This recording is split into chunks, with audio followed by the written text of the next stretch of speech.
right, people, welcome to One Body, episode 3.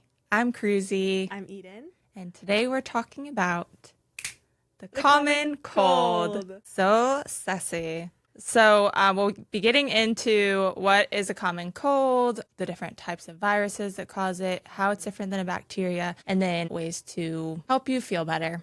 Kind of going over like a lot of the drugstore medicines and what they're used for, what to look out for, what to avoid, et cetera, et cetera. Mm-hmm. So last time we recorded, since then, we all went to the beach with our whole extended family. It was all 6 of the siblings and then everyone's families. And we were all in one big house in Destin, Florida. We had an entire week and it was so fun. I wanted to just talk about it for a minute because I loved it. I feel like I haven't had a full week at the beach in forever, probably since college. And then to do that with our whole family and everybody's kids. There was, how many kids? 6? 1, 2, 3, 4, 5, 6. Mm-hmm.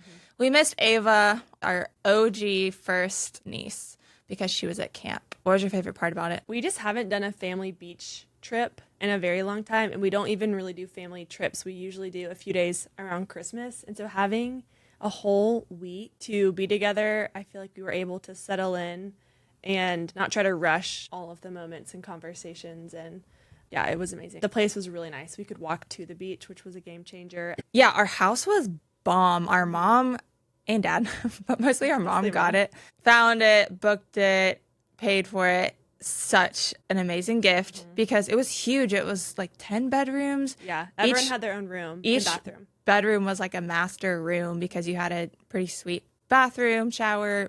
I think they all had a balcony. Highly would recommend doing a family beach trip. When you have an extended time, a full week, you get to see like the true colors of everyone come out. And what was so funny to me about the trip was I think every couple got in a fight or a tiff at some point. And we're all close. We're all able to be honest and like tell everybody like, oh my gosh, we're fighting right now or this is happening. So I think everyone did. Did y'all get in a fight? Yeah. What was yours about? Well, now let me think. All right, we'll just get into it, I guess. Richmond, I was like, it'd be really fun if you like brought me a drink on the beach. Like that's kind of cute, kind of romantic. I would just love that. So I'm like telling you now, but then when it happens, I don't want to have like asked you right before. He was like, got you. The next day, I'm like, this is probably the day he's going to bring me a drink. It's like you're waiting to be proposed Yeah, to. like, this is it. He walks out. He has 2, like, Yetis in his hand. I'm like, heck yes. I'm like, what'd you make? He's like, a transfusion, which is kind of like a drink we had recently gotten into together. And I was like, ooh, love it. Kind of waiting, like, can I have it? And he's like, yeah, this is, or he, like, was drinking one. He was like, I made one. And then a refill. No, this is my refill. Richmond. I was like, your refill. He was like, yeah, my refill. I was like, oh, I thought that was for me. He's like, oh, no, yeah, you can have it. You can have it. But I'm like, I don't too want far it. gone. I hate that. I don't want that anymore. Oh my gosh. So not really a fight, but just like a classic, you know. Yeah, classic mix up. That sounds like something that we would do too. I think ours, oh no, this was funny. So Eden's husband is Richmond, my husband is Ethan, and they both love to golf. The other guys are into golf, but not as much as them too. So they literally both did the same thing to us where before the week started, Ethan asked me, he was like, so I'm thinking about Richmond and I will probably golf or, you know, whoever wants to come, we can golf maybe like 3 times. And I was like, are you kidding me? You cannot golf 3 times on our family beach trip. And he was like, oh, totally. Like, we'll just do 2. And I was like, yeah. And then later on, Eden said the same thing. And we were both like, they just tricked us into golfing twice. That's a lot. That's like not 10 hours. Yeah. So it was kind of funny. They golfed twice. And then it was hilarious too, because before the second time of golfing, my husband, it was our night to cook dinner. And he woke up in the morning. He's like, I'm going to go to the grocery store for us, which typically I go to the grocery store like more often than not. And I was like, that is so nice of him. So he went and got all the groceries. He comes back and he's like, all right, I'm going to go golf now. I was like, okay. And I Richard can't be did mad. the same thing. Well, yes, they were both at the grocery store. He got the idea from Ethan, probably. Yeah. I mean, like, and he came back. He's like, groceries are done. I think I might go play golf. I was like, go for it. I'm like, wait a minute. And then later you're like, you little. Yeah. I know, that was so good. So anyway, yeah, we got our nice little tan. We had a nice vacay. Now we're back. So fun. Okay, also last time we were talking, you said you were going to pick up soccer. Yes. How's it going? I did it. good. I'm actually really proud of myself because stepping out of my comfort zone, I knew one of the girls on the team, but I didn't know anyone else. I haven't played soccer in 8 years. And Did she invite you, that girl? yeah, she just texted me and I asked her, I was like, do you need numbers? Like, is this kind of an invite out of necessity? She's like, no, we just want you to play, which I was kind of confused by. I was like, that's really nice. But why? Why me? But I decided to do it because pickleball ended sadly. And it's Tuesday nights. It's a D3 division, so it's pretty competitive. Yeah, that is. We've definitely lost. There's been like a 5-point differential every time. And it's full field. No, it's 5v5. Oh, futsal. good. Okay. But Okay. I got like indoor or futsal cleats. We have jerseys. We're team iguana. Or the iguanas. But it's been really fun. And I've gotten to know the team. I think they were all friends previously. Like they've done seasons before, which is also why I get like nervous stepping into a friend group where I'm the only new one. But it's been good to realize that I can do things by myself without my husband coming. He came the first game because I was nervous, and then he hasn't come again. And good to just do something social that's out of my comfort zone, and then to play a sport. Yeah. To try to make it just fun. Like not like I have to prove something, or I have to, like, it's truly just fun, and I can move my body and be competitive and sweat and play. I'm still working on that part, but yeah, it's been really fun. That's awesome. Yeah.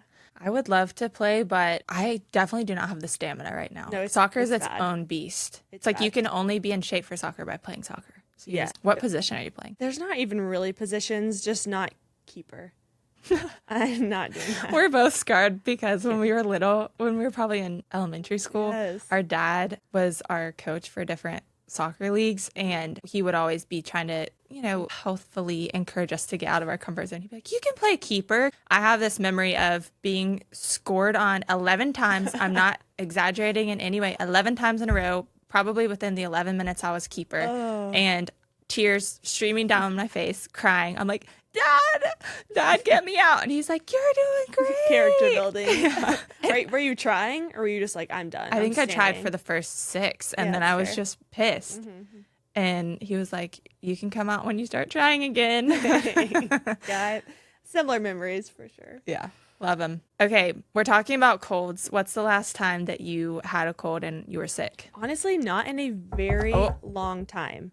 And I'm around lots of sick children. So Yeah, that's good. I don't know. Maybe it's the soccer or the pickleball. It's the Pilates. Or those juices you're drinking Pressed from juice from Costco. Yeah. That's got to be it. Vitamin C. Yeah, I think You I was. get them a lot. You have a child. Yeah, we've been sick so much. My baby is almost 1 in a couple weeks. Crazy to say. It feels like I just had her, but we've been sick like every other week. We get a cold because she does like a nanny share thing. And then some of the other kids, Cold chair. cold chair, literally. Some of the other kids in there, they have siblings that go to daycare and stuff. So it's just a revolving door. And it's funny, the first few times she got sick, I was so upset about it and like just concerned. And it's funny how even after a few times they get a cold, you're like, you know what? Babies are so resilient. Yeah. If they're healthy. Obviously, some babies, you have to be a lot more careful, but she doesn't have any health complications. I'm like, she can handle it. Yeah. She really Well, can. isn't it important? Like they have a Yes. Yeah. innate So- immune system from the mom, and then they have to develop it themselves. Yeah. Yeah. So, and then a lot of times, if a baby gets a virus that you do develop good immunity to, it's better for them to get it when they're young because then the sickness isn't as bad and then they have some immunity to it. So, let's talk about the common cold because everyone gets it. And I think there's a lot of misconceptions around what to do about a cold and when to be concerned. So, I just thought it would be an interesting one to briefly go over. So, it is a viral upper respiratory infection, URI. Viral just means it's coming from a virus. The common term for it is a cold, and that just means it's a viral upper respiratory infection. These are typically benign, meaning they're not going to cause any major issues, and they're self-limiting, meaning they will go away on their own despite what you do. It's just going to run its course. Your body, as long as your body has a healthy enough immune system, will fight it off. So What does that even mean? it means it's a certain microbe. It's not a bacteria. It's not a fungus. It's a virus. And viruses spread from person to person Okay. a lot more easily than other microbes. So colds are typically spread by the nasal secretions or saliva of someone who's sick with it. Okay. It's just in the cells. And so if you sneeze, if you cough, you get little droplets out. Or let's say you like wipe your nose and then you wipe a doorknob and then a person wipes the doorknob, Yeah. then wipes their nose, Or stuff like that. your eyes. Eyes too, yeah, a little less, but mostly from the nose and the mouth, those secretions will be infected with the virus and then they can spread like crazy. So these symptoms of a cold, as we all know, would be nasal congestion, kind of sinus fullness. You'll have some runny nose. You might have some postnasal drip. You might have a sore throat, a cough, a low-grade fever, so like low 100s, and then malaise and fatigue. So we all know the symptoms. Typically, it comes on kind of slowly within a day or two, and then it runs its course usually 5 to 7 days, sometimes up to 10 days is normal for a typical virus. So first, talking about a sore throat, because I think that's a big part of this. That's called acute pharyngitis is the medical term for it. It just means inflammation of the throat. There is infectious and there's non-infectious. Infectious causes are from different microbes. So viruses, bacteria, or fungus are the three main. So fungus is less common, but you could have like candida in your throat. Bacterial is important to differentiate from the virus because those need different treatments. So there is group A strep, which is a bacteria that causes strep throat. It accounts for 5 to 15% of people with acute pharyngitis. So it's not as common. Viruses are the most common cause. So strep throat will present a little differently than a common cold. You'll get a very acute onset, really sore throat. You'll have a fever, typically over 101, but anything over 100.4 is technically a fever. You'll have some edema or swelling in the throat. So if you look in the back of your throat, your tonsils or just the tissue around there will be really swollen. It will be red and just look kind of angry. And then you'll have tonsillar exudates, which are like patchy white spots. That's your immune system's fighting it off and it's leaving these exudates on there.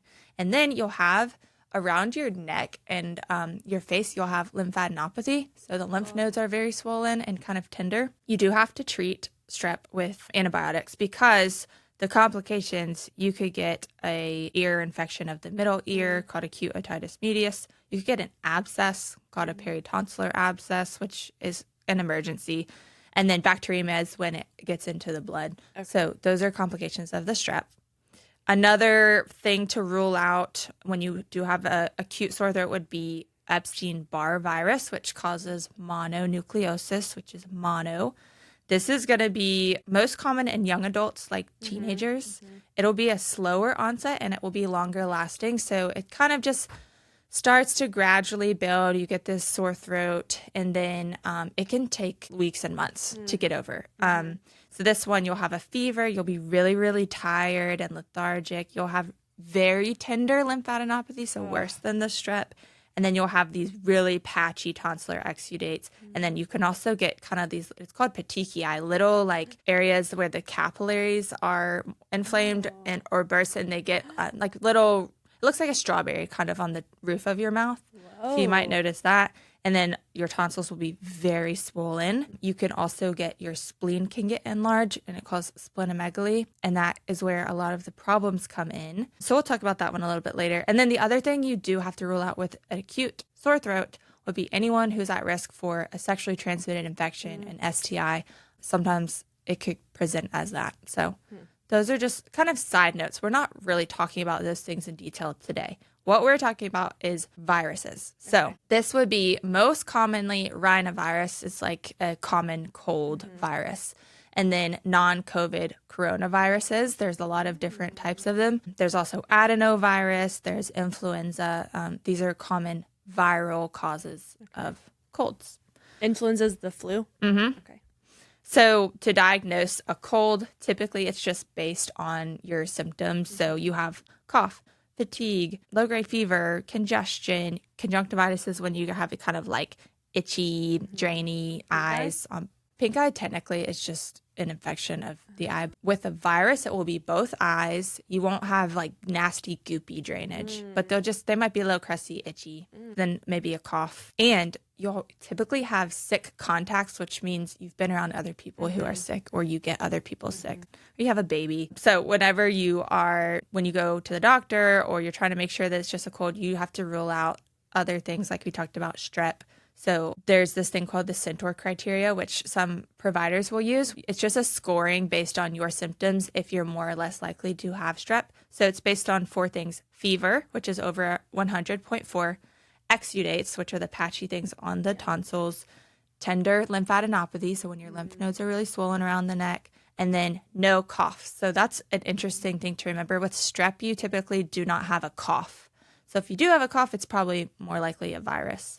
Basically, if you have 3 of those, then you can get testing for strep. Okay. If it's like very clearly strep, sometimes they'll just give you an antibiotic without the testing because it's very likely that it is. Other thing about strep that's very interesting is it can still happen even if you don't have tonsils. So I actually got my tonsils out, but I do remember getting strep once since then. So it's much less likely, but you can still get it. And then to figure out what kind of virus it is, sometimes you'll get, if you do go see a provider, which typically you don't need to, but if you do, just because you want to know, they can swab your nose and that will test for flu, COVID, RSV. There's some panels that will test for like way more viruses, but likely unnecessary. There's some alarm symptoms that I think are helpful to know about when to be concerned that it's a little bit more than just your common cold. So if you ever have a muffled voice, like a hot potato voice, and you're like talking like really weird,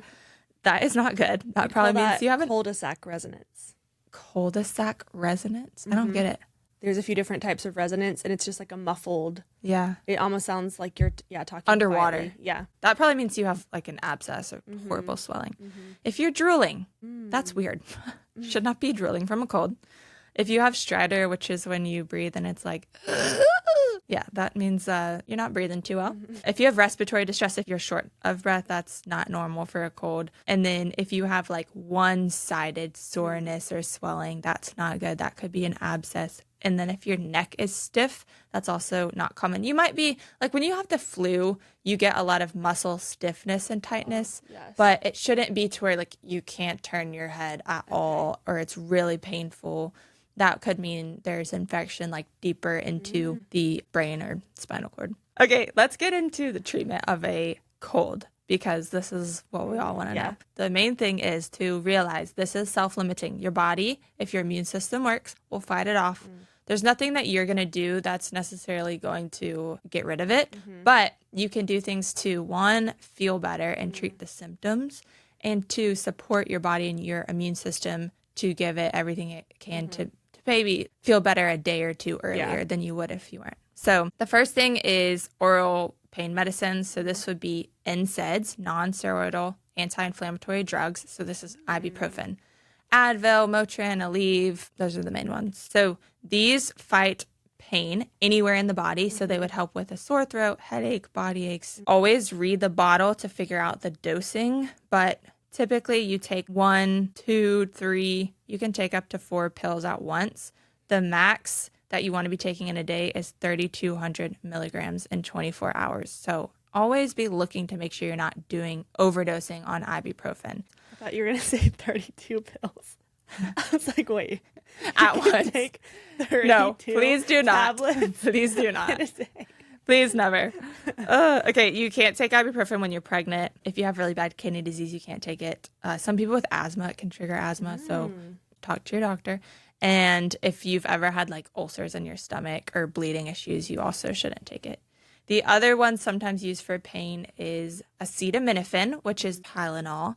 It works some for pain. It's not as effective as ibuprofen. So if you're really trying to get rid of sore throat or body ache, something like that, I would use ibuprofen. Tylenol can be helpful to alternate, so you can take one or the other every 2 to 3 hours if you needed that. But Tylenol, in my opinion, is better for fever control. It's an antipyretic, which means it decreases the fever. Can you take them at the same time? Yeah, you can. Okay. Yeah, but I like alternating. That way you're getting like more sustained medicine. If you have a fever and also pain. Body aches. Yeah, and acetaminophen, as you know, probably like you've taken a extra strength Tylenol. It does help with pain. It's just not as effective. So you can take 325 milligrams is the common dose, or up to 650 is the extra strength. Always read the bottle, but the max you can take of Tylenol is 4 grams a day. Tylenol is one that is very, very significant. If you were to overdose on that, it is not good. It can be really hard on your liver. And then you can also do a topical analgesic or pain medicine. So that would be like a lozenge, like a cough drop. Those usually have menthol or benzocaine. It's just helping to like numb the nerves. There's also throat sprays with those same ingredients in it. You do? You use those? Yeah, before bed. And it works. Give me that. Okay.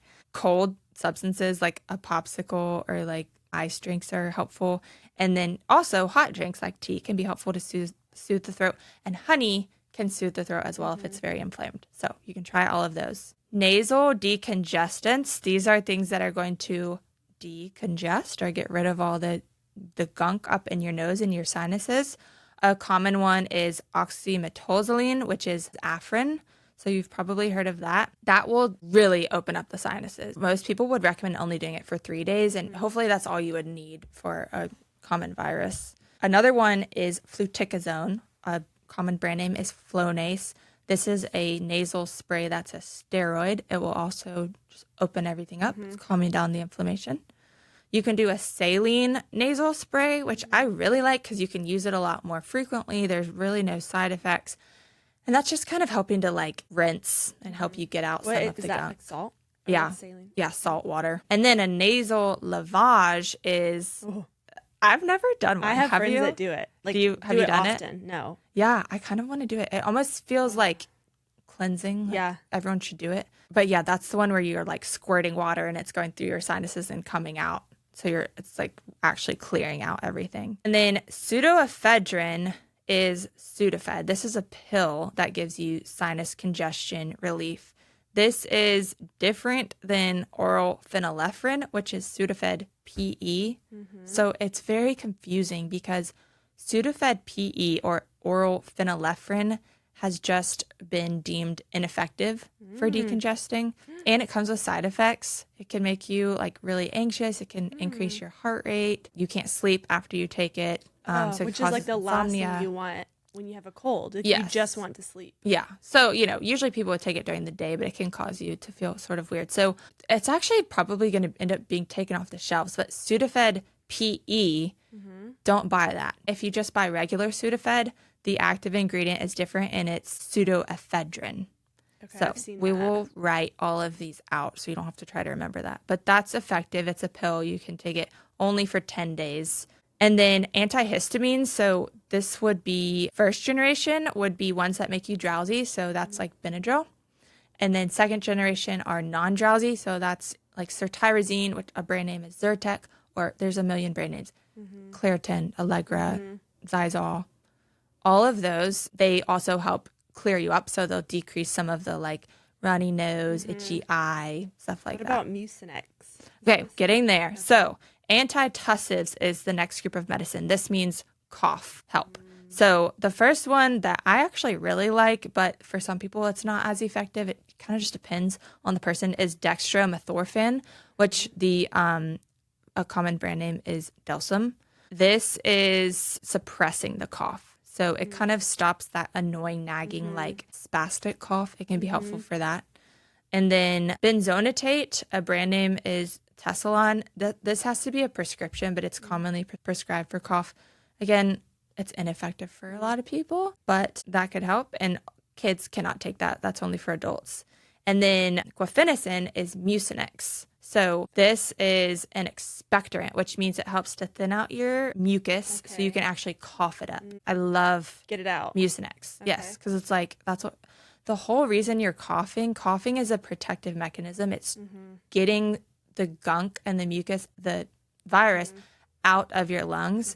So you really don't want to be completely suppressing your cough. Like you want to be coughing, but you're trying to go to work or you're trying to sleep. Like sometimes you need a cough suppressant.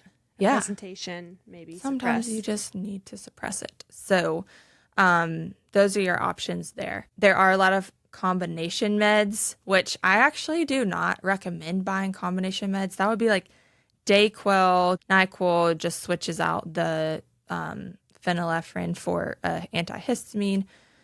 Theraflu. There is one brand, Genexa. We talked about it with GERD. I really like this brand for over-the-counter medicines because it's clean. It's only the active ingredients, and then anything else in it is going to be a pure ingredient, nothing that wouldn't be cleared by the EWG, you know? So I like that brand. EWG? Environmental Working Group. Oh, cool. Oh, you use yucca, right? It's like that. Anyway, I don't really recommend using combination medicines because it's not as targeted. Sometimes the dosage of each individual medicine will be less, and you're probably taking some of the medicines in there you don't need. Those aren't the symptoms that are bothering you. So then you're taking unnecessary medicine, and it comes with side effects. Yeah. And I feel And like it's more expensive because those it's are a like brand. the most commonly marketed one. Yeah. I mean, that's personally what is in my cabinet right now. Yeah. So I'll clear that out. I mean, there's nothing wrong with it. Take it But if you need it doesn't to. do anything. Like, I never feel like it works. I Yeah. just take it because I'm desperate. Yeah. So if there was something that was more effective, I'd like that. So here's what I would do for a common cold. Instead of buying like a Dayquil, I would take ibuprofen if you're in pain. Take it around the clock if you need to. Every 4 to 6 hours, read the bottle. You can alternate with Tylenol every 2 to 3 hours if you need to for pain control or if you have a fever. And then if you needed to at night, like your nose is running all night, you can take a Benadryl. And then I'll take Mucinex during the day to help. Get it out. Yeah, that's guaifenesin to help thin out my mucus so I can cough it up. And then if I just feel like gunky, foggy, I would use a saline spray. And if absolutely necessary, then you could try Flonase or Afrin for a few days. That's what I would do. And just a reminder, the cold and cough medicines aren't supposed to be used for kids under 4 because they're adult medicines. So other than that, some like more lifestyle things you can do. You want to avoid dry air and smoke exposure. So you can try like a humidifier or even a warm shower, even like leaning over boiling water sometimes done helps that. me get cleared up. Salt water gargles can help soothe the throat. And then menthol or eucalyptus rubs on your chest or your neck or your back. This is also helpful for kids. It helps to clear everything out and help you breathe better. It's very soothing. And then rest and hydration are helpful. No antibiotics are needed for a virus. They won't do anything. They're not good for you. They can cause harm. If you take an antibiotic when you don't need one, then you can get resistance in the future. If you try to use that antibiotic for something that you actually do need it for, you could have resistance. So your provider should not be giving you an antibiotic for a virus. The only reason they would give you an antibiotic is if they're concerned that that virus has then turned into a secondary bacterial infection, which would be if this has gone past like 7 to 10 days and it's getting worse, or you're developing newer or worsening fevers, you're getting a worsening productive cough, you're getting short of breath. Fevers, like not going away or Yeah, getting worse. yeah. Or it's called double sickening. If you have a virus, it runs its course, you feel like you're getting better. 2 or 3 days later, you get way worse. That's probably a bacteria. So that's when you could use a antibiotic, but they won't do anything before that. So that's not worth asking for. Some things that can help your immune system and be anti-inflammatory that are not medicines. These are like my favorite things to try. Honey. So like a really legit honey, you can just take a spoonful and it helps soothe the throat and then also reduces your cough. Green tea, something, I don't know the science behind it, but one of the chemicals in green tea can actually reduce the duration of the virus in some studies. Vitamin C supplements are more helpful for preventing the onset of the cold, so they won't really help as much once the cold has started, but they also won't hurt. Zinc is the best. So zinc, if you take it when you get sick, it will actually shorten the duration too in some studies. So that's great. And then hydration. I like to take electrolytes when I'm sick too. So the symptoms should resolve within 5 to 7 days on their own, but up to 10 days can be normal too for a cold. And then the worst thing is that sometimes you can get a post-infectious acute bronchitis, which that means inflammation of the bronchioles, the little tubes in the lungs. And with acute bronchitis, you can cough for 6 weeks after a cold, and it does not mean that you necessarily have a bacterial infection or that you need antibiotics. It's just going to take a while to run its course, and your airways are kind of like spazzing and inflamed. So that is extremely annoying. There are some medicines that can help with that. So I would probably see a provider if you have it just to get some advice on that. As far as isolating, if you have a cold, you are the most contagious the first 1 or 2 days that you contract the virus, which is typically before you even have symptoms. So that sucks because you've probably spread it around to everybody. And then you're still very contagious the first few days of your symptoms. So when you have the most cough, the most runny nose and that stuff, you'll be the most contagious.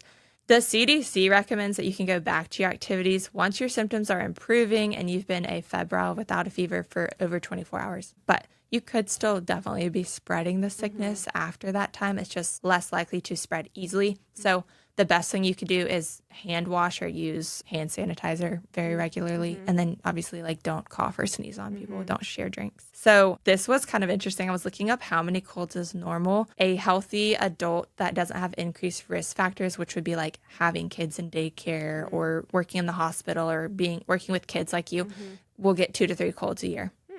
And infants can get 11 colds per year. So like 1 a month basically. And that's completely normal. And then anywhere in between that based on your risk factors. Like we're both around kids, so we'll probably be having a lot more. I'm all about the zinc elderberry. I don't know if that does anything, but I have like elderberry gummies and then honey, warm water. And then before I go to bed, I'm like, spray. I need to start trying that. All right. Just to briefly go over the other ones that are like specific diagnoses. So influenza is the flu. There's type A, there's type B. This is also self-limiting, but it's typically a more, the symptoms are a lot worse. It's horrible. We've all had it. So you treat influenza with supportive medicines, all those ones we just listed. And then some people might benefit from an antiviral medicine that's specifically targeted against the flu. So that would be like Tamiflu is the brand name of oseltamivir, or there's one called Relenza, which is zanamivir, or Zofluza, which is baloxavir. Those are all the antivirals. So if you have increased risk factors of the flu being a complicated illness for you, like if you're really young, really old, if you're pregnant, or if you have a lung disease, then you could take one of those medicines. Or if you are not at risk yourself, but if you're around, like if you share a household with someone who is at increased risk, you might also benefit from taking it because it can decrease the amount that it's contagious. So that's something to consider. I will say sometimes taking these medicines, like they come with their own side effects of making you feel kind of blah, like nausea, vomiting, fatigue. So I myself do not take Tamiflu when I get the flu because it makes me feel bad anyway. I just let it run its course. But if you prefer it, it could definitely be helpful. So it's just treating the symptoms of a viral infection. It can't like reduce the time period of a viral infection. So it has been shown to reduce the symptom severity to an extent, and then the duration by about a day and a half that you feel sick. Okay, that's good to know because I thought if it was viral, there was absolutely nothing you could do except for just like rest and wait it out. With some of these specific viral illnesses, there are targeted antiviral medicines that can help decrease the symptoms and then decrease the duration. Okay. So Tamiflu is one of those for the flu. You can get a secondary bacterial infection from the flu more easily than other viruses. So that would be like pneumonia or an ear infection or like we talked about, an abscess in the throat. That would need an antibiotic, but your doctor would obviously need to evaluate you and prescribe that for you. And then another one, like we talked about, is Epstein-Barr virus. So this could cause mono. It spreads by your saliva. That's why we used to call it the kissing disease. Kissing disease. This one, we'll go into detail in some future episode, but this one you really just treat with symptom management and rest, but you can have symptoms for a few weeks and then you might feel fatigued for months. Usually you have immunity for good after you have it. So if a baby gets Epstein-Barr, that's what I'm saying. It's kind of good because then the symptoms are really insignificant and then hopefully they won't get it again. So am I making it up that I thought mono was sort of like a dormant, like it could flare up? It can come back. If you were to get like a organ transplant, or if you were to get put on, if you had a really bad autoimmune disease and you were to be put on immune suppressing medicines, then it could come back and cause some pretty significant disease. But again, if you have a healthy immune system, you're going to have immunity to it. For that, you really do have to rest because there's a risk of splenic rupture. Your spleen can rupture because it can get so enlarged with it. It pops. Yeah, which is definitely an emergency. So that's why you're not supposed to play sports or do anything active when you're infected with mono. For 2 to 3 weeks after you have it, there's no sports. And then you can gradually start increasing your activity.